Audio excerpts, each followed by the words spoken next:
You tell yourself, I'll go tomorrow to exercise. Tomorrow comes, it's cold, oh, I don't feel like going. When it's snowy and sloppy, staying in shape isn't simple.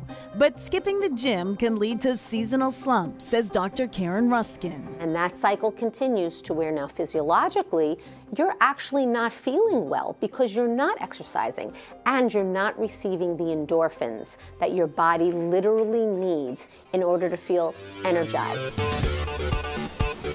When you exercise, endorphins are released by the brain. The hormones reduce the perception of pain and lead to an overall feeling of wellness, according to Braun Volney, master trainer with Boston Sports Clubs and Government Center. We had 20 thrusters. That high endorphin feeling after your workout is what I love to spread to other people and show them this is what it feels like to feel good after workout. It's the best feeling ever.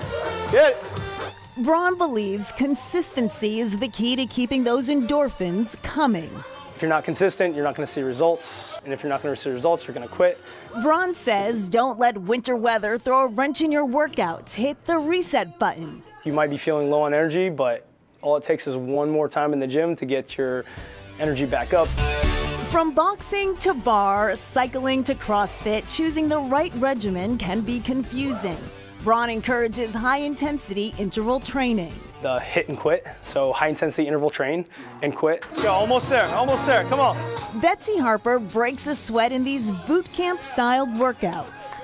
The classes are very difficult, very hard, very fun, and I'm addicted to it. I feel like my muscle tone has gotten better, my cardio has gotten better. I feel like I've just become a lot stronger. Woo! The classes are intense, but Betsy says don't be intimidated. The older I've gotten, I've had to modify a few of the exercises that I do. You can do the same exercises. You can do no weights, you can do 5-pound weights, you can do 20-pound weights. Flex at the top. Lifting weights is how Derek Roberts reset after suffering an injury in a car crash a few years ago. Elbows in tight. He chose one-on-one training with Braun to help him. After the accident, I was like, I need someone to kick me into shape, and he was approachable for me. Beautiful, come on. Derek says working with a personal trainer helped him reach his fitness goals and boosted his confidence. I was already insecure coming in here. A lot of people are like insecure to come to the gym. You just feel like people are looking at you, but he made it easy for me to start out. Awesome, well done. Feel good? Yeah, get the whole body. Most people call me up when their pants start getting too tight. While working out is vital to wellness, eating right is even more essential, according to registered dietitian and sports nutritionist Nancy Clark.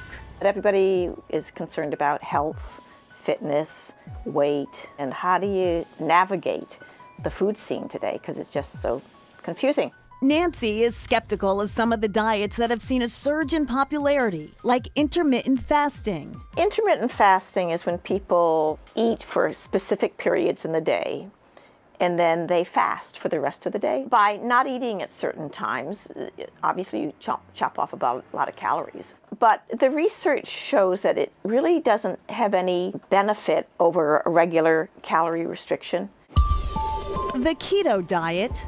People are eating lots of bacon, sausage, cheese, butter, coconut oil. I mean, they're just eating 70% of their calories from fat. Where's the fruits and vegetables? The Tom Brady TB12 diet. No sugar, no processed food, a lot of no's. Does the TB12 diet work for everybody?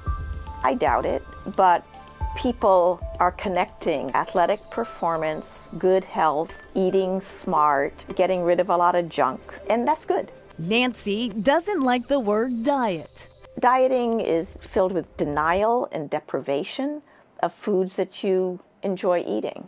Eating is not cheating. And if you go on a diet, your only chance to get something yummy is to cheat. It's psychologically demoralizing. Now, the first 3 letters of diet are die. It's like, that's not how we want to live our life. She says the takeaway, use common sense, moderate portion sizes, and be mindful of calorie consumption. What do you truly want to eat? Yeah, today is a pizza day. Well, let's figure out how many calories there are in pizza. You go, oh, well, I've got 500 calories to spend. Oh, that's like 2 pieces of pizza. And then you enjoy it, and you stop when you're content. But are there foods we absolutely need to stay away from? The bad foods that you really don't want to eat are foods that are moldy or poisonous or that you're allergic to.